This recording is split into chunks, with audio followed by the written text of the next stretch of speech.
Alléluia. Je vais partager une expérience que j'ai vécue il y a pas longtemps. J'ai l'un de mes enfants qui est tombé malade. À la base, c'était pas grand-chose. C'était un petit froid. Et 2 jours après, je ne me suis pas plus inquiétée que ça. Mais chaque personne connaît ses enfants. Et à un moment donné, je commence à le chercher dans la maison et je ne le trouvais pas. Et je demande à ses frères s'ils ne l'ont pas vu et ils me disent « Maman, il est couché ». Et une inquiétude est rentrée dans mon cœur. Parce que ça ne lui ressemble vraiment pas. Donc je suis allée le voir dans sa chambre et il était couché. Il avait beaucoup de fièvre et sa respiration, elle n'était vraiment pas jolie. Donc je le prends et je l'amène au salon. Et je commence à lui demander ce qui ne va pas. Et il me dit « Maman, je ne peux pas trop respirer ». Donc de là, j'appelle le SAMU. Et le docteur du SAMU me dit « Posez le téléphone sur sa poitrine ». Et il me dit « Madame, votre fils est en désaturation. On l'entend à travers le téléphone ».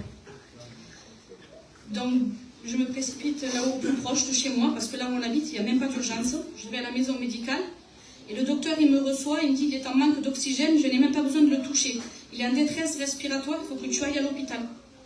Donc il lui donne un petit peu de ventoline, il lui injecte un peu de cortisone, mais il me dit va à l'hôpital parce qu'on ne pourra rien faire pour lui.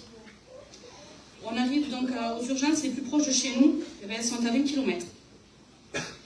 À 20 km, l'ennemi va chuchoter à l'oreille. Mais toute une tas de choses. Des choses qui peuvent vite effrayer dans le cœur d'une mère. Et je disais rien, je gardais mon calme, mais au fond de moi, je sentais que je tremblais. Je tremblais parce que je me disais, à tout moment, il va se passer quelque chose et personne ne va intervenir. J'arrive aux urgences et il y a 3 heures d'attente.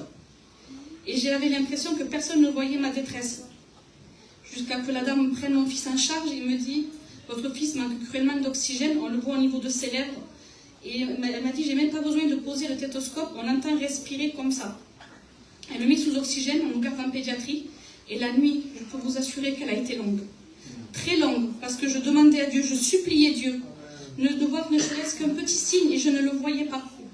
Et à un moment donné, je disais, Seigneur, j'ai peur de m'endormir et qu'il arrive quelque chose. Et d'un coup, j'ai commencé à prier.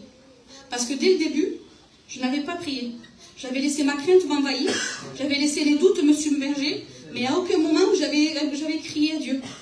Et là, je me retrouve à 4h30 du matin, en train de supplier Dieu de se manifester. Et là, je sens une paix m'envahir. Mais une paix qui m'a permis, de suite instantanément, de ne plus trembler.